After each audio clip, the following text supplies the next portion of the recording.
तजुमन राम चरण सुखदाई।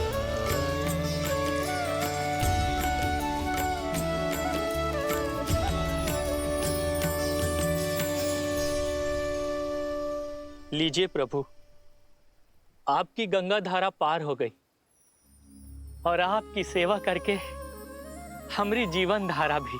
आपकी सहायता के लिए बहुत बहुत धन्यवाद केवट भैया। इसे स्वीकार कीजिए। नहीं प्रभु नहीं, हम ही नहीं ले सकते हैं। लेना तो होगा केवट भैया, ये कार्य आप अपने परिवार के लिए करते हैं, पारिश्रमिक तो लेना होगा। प्रभु, कुछ कार्य परिवार के लिए नहीं, आत्महित के लिए किए जाते हैं प्रभु। एक बड़े भाई की भांति आपने हमारी सहायता की है। ये छोटा भाई बड़े मन से एक बड़े भाई को भेंट देना चाहता है, मना मत करिए केवट भैया। कुछ देना ही चाहते हैं तो पुनः दर्शन देने का आश्वासन देके जाइए। आप वचन दीजिए कि जब 14 वर्ष का वनवास काट कर लौटेंगे तो आपकी नैया हम ही खेएंगे प्रभु।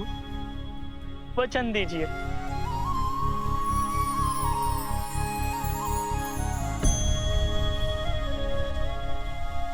महादेव ने चाहा तो यही होगा।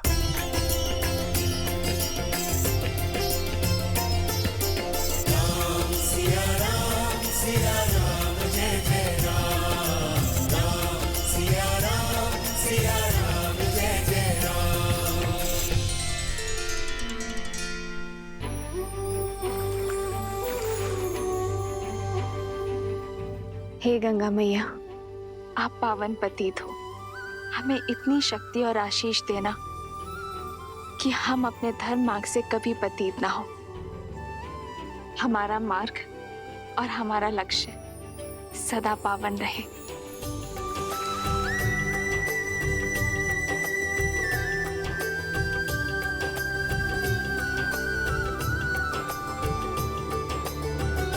आओ सीता।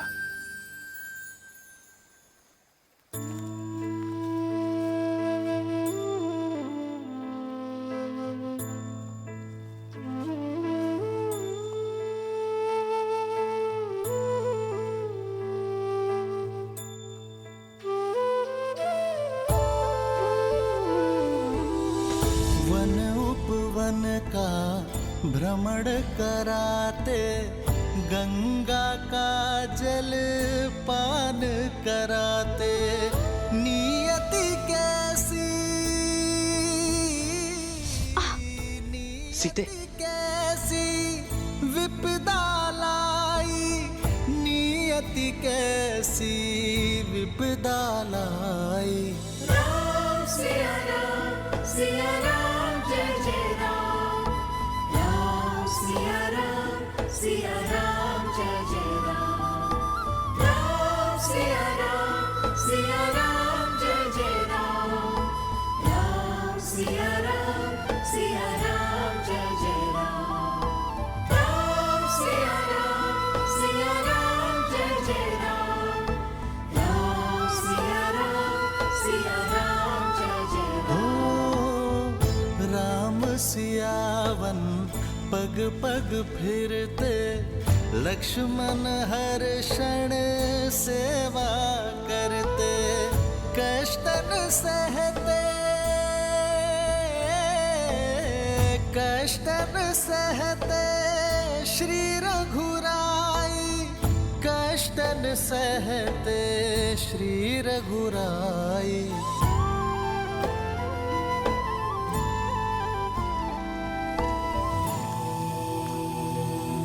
शांति शांति शांति। यः शांति अंतरिक्ष शांति, पृथ्वी शांति आपः शांति। प्रणाम। आप लोग कौन हैं? महाराज दशरथ का पुत्र राम। कुमार राम? नहीं, सन्यासी राम। ऋषि भारद्वाज की दर्शन अभिलाषा से आया हूं। स्वाहा। हाँ कीजिए गुरुदेव। कुमार राम आए हैं।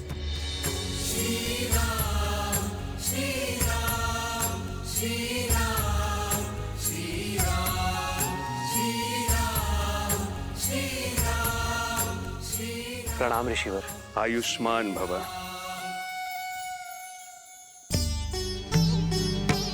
आपकी ही प्रतीक्षा थी दशरथ नंदन। आइए, आपका स्वागत है। नीति बड़ी क्रूर है। विश्वास नहीं होता कि मेरे परम मित्र, धर्म के अनुयायी महाराज दशरथ के हाथों इतना बड़ा अन्याय हो गया। पिताश्री ने कोई अन्याय नहीं किया ऋषिवर। मेरी ही इच्छा थी कि रघुकुल की मर्यादा के साथ न्याय हो। मेरी ही अभिलाषा थी कि आप जैसे परम संतों के दर्शन का सौभाग्य मिले। स्थित प्रज्ञ हो तुम राम। तुम्हारा यही गुण तुम्हें विशेष बनाता है। अशुभ में भी शुभ ढूंढ लेते हो। तुम्हारा ये धैर्य, ये संयम शब्दों से परे है। कहो राम, धर्म की इस यात्रा में मैं क्या योगदान दे सकता हूं? अपना मार्गदर्शन देकर ऋषिवर। आप वन वनस्पति और वन जीवन के ज्ञाता हैं। हमें एक ऐसा स्थान बताइए जहां हम 14 वर्षों का वनवास काट सके। कहीं और क्यों जाना राम? चाहो तो 14 वर्ष का वनवास यहां बिता सकते हो। इस कृपा के लिए आभार, किंतु आपकी सेवा करने का सुअवसर मेरे भाग्य में नहीं है। ऐसा क्यों राम? प्रयाग की ये पावन धरा तो सोए भाग्य को भी खोल देती है। निसंदेह ये स्थान अलौकिक है, पावन है, किंतु अयोध्या के निकट है। यदि अयोध्या वासियों को हमारे यहां रहने की भनक लग जाए तो वो हमसे मिले बिना नहीं रह पाएंगे ऋषिवर, और इससे आपके आश्रम की शांति भी भंग होगी और मेरा उद्देश्य भी पूर्ण नहीं हो पाएगा। इसलिए आप हमें एक ऐसा स्थान बताएं जहां एकांत का संतोष मिले और ऋषियों की सेवा का सुख भी। तो फिर दंडक वन की ओर जाओ राम, जहां तुम्हें ऋषियों की सेवा का अवसर भी मिलेगा और उन्हें सताने वाले, उनकी साधना में विघ्न डालने वाले राक्षसों के अंत का पुण्य भी। जिस प्रकार तुमने वन को ताड़का के आतंक से मुक्त किया, वैसे ही दंडक आरण्य का भी उद्धार करो। मैं अभी तुम्हारे लिए मानचित्र बना देता हूं।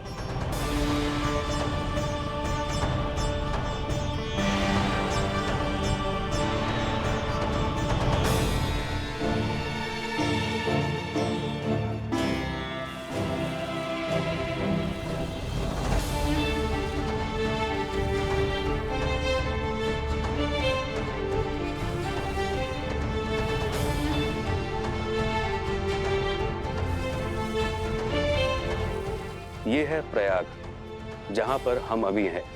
यहां से यमुना पार कर धारा के साथ दक्षिण पश्चिम की दिशा की ओर बढ़ोगे, जब तक नागरोधा वृक्ष तक पहुंच ना जाओ।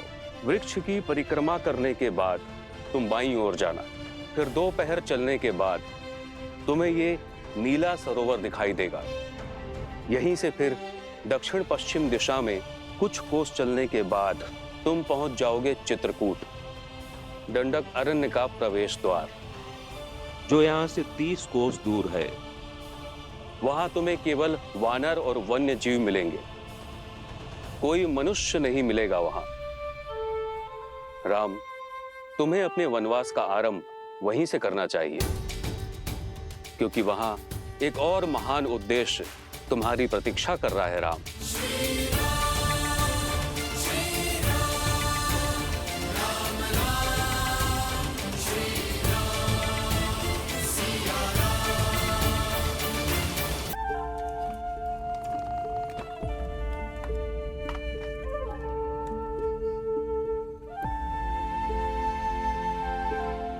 नौका तैयार है श्री राम।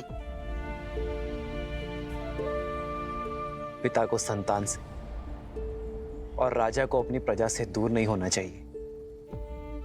जाइए निषाद राज, आपकी संतान, आपकी प्रजा आपकी प्रतीक्षा कर रही है। हमारा साथ यही तक था। ऐसा ना कहिए। ये वन जितना सुंदर दिखत है उतना ही जटिल और घातक है। हम यहाँ पले बड़े हैं, हमको आपका मार्गदर्शन करने की अनुमति दीजिए। हमसे यही सुख ना ही छीनिए श्री राम।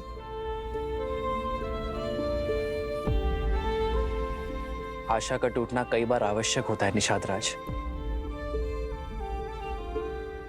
जब आशा का बीज फूटता है, टूटता है, तो समय की माटी से भविष्य का वट वृक्ष खड़ा होता है। और फिर आपके लौटने में मेरा एक कार्य है जिसका आपको निमित्त बनना है। मेरा अनुज भरत शीघ्र ही अयोध्या का राजा बनेगा, और जब तक वो अपना साम्राज्य स्थिर ना कर दे अयोध्या की सीमाओं को, मेरे मित्र निषाद राज की निगरानी की आवश्यकता होगी। काहे इतना कठिन मार्ग चुन रहे हैं श्री राम? काहे? धर्म का मार्ग है निषाद राज, इतना सरल कैसे हो सकता है? जिस प्रकार भट्टी में लोहा तपकर और दृढ़ बनता है और सोना कुंदन, वैसे ही कठिनाइयां एक पुरुष को पुरुषोत्तम बनाती हैं। जय, अपना धर्म निभाइए, अपनी प्रजा की सेवा कीजिए, और हाँ, हमारे मार्ग के बारे में किसी से कुछ मत कहिएगा,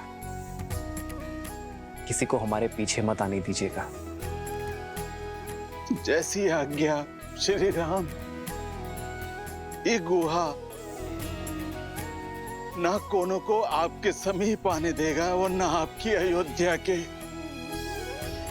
अपने प्राण देकर भी अपना वचन निभाएगा।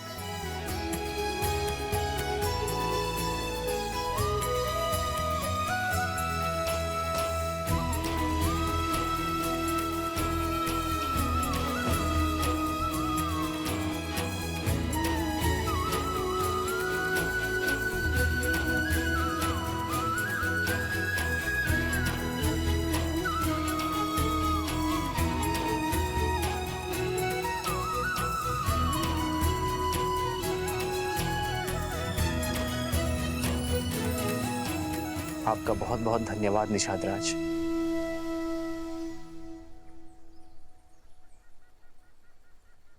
आओ सीता।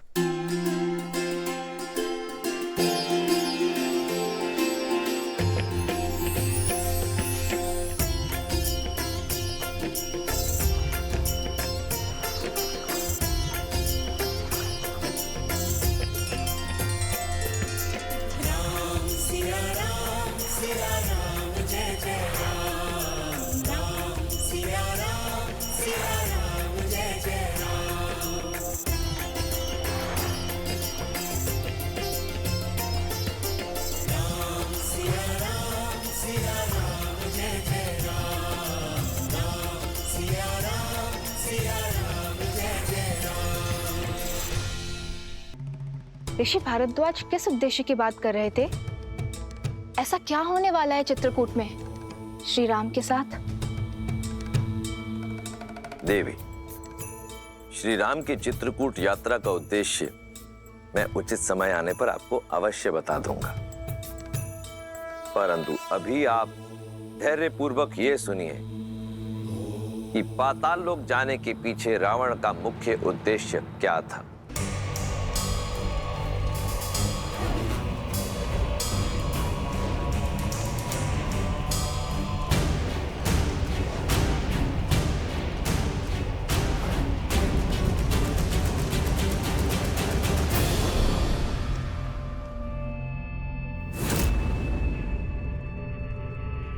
हम दक्षिण की तरफ से आक्रमण करेंगे। एकदम चुप कर।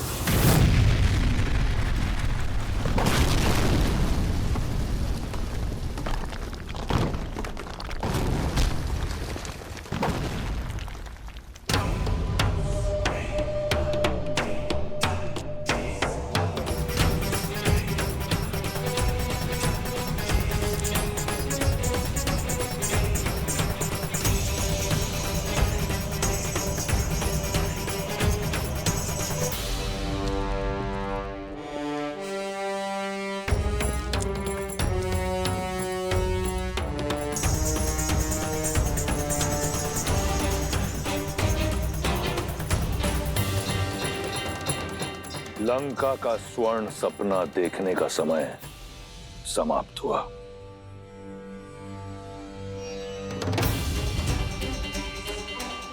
मार डालो इन सबको।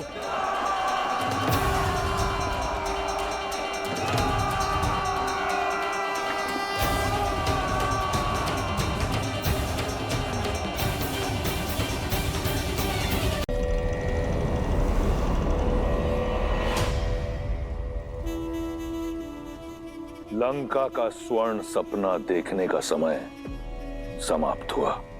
मार डालो इन सबको।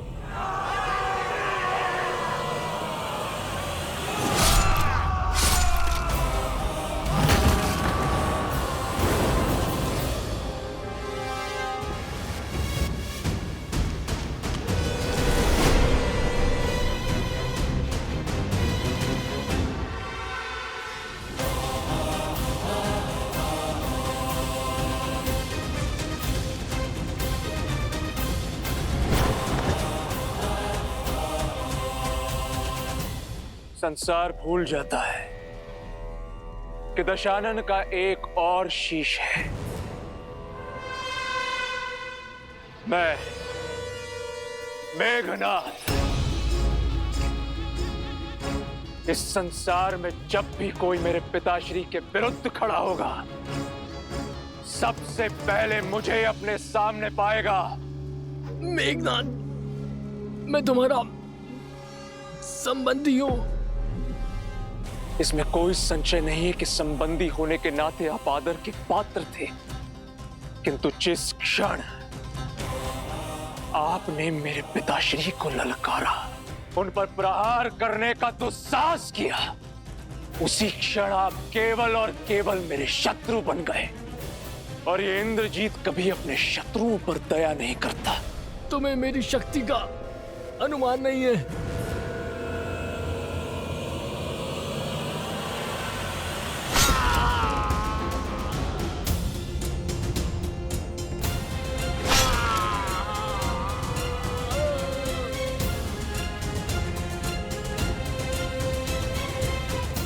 शक्ति का अनुमान भी है, पर तुम्हें किस तरह अपने पिताश्री के चरणों में लाना है, उसका ज्ञान भी है।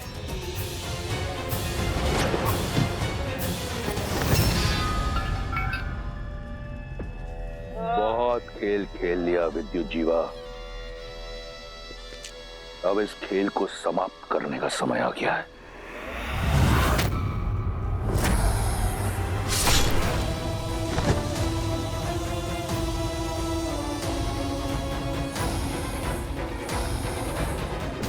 हम जो चाहते थे वो हमने पा लिया पिताश्री। आपके शत्रु का शीश आपके चरणों में है। अब लंका चलें। लंका लौटने की इतनी शीघ्रता क्यों मेघनाथ? अपने विजय का उत्सव तो मना ले। जिस लंका की आन के लिए यह प्रयास किया, उसके लिए नागलोक से कुछ उपहार तो एकत्रित कर लें। सैनिकों, नागलोक पर छा जाओ, कोना कोना छानो, नागमणि, आभूषण, जो भी मूल्यवान वस्तु मिले छीन लो, लूट लो।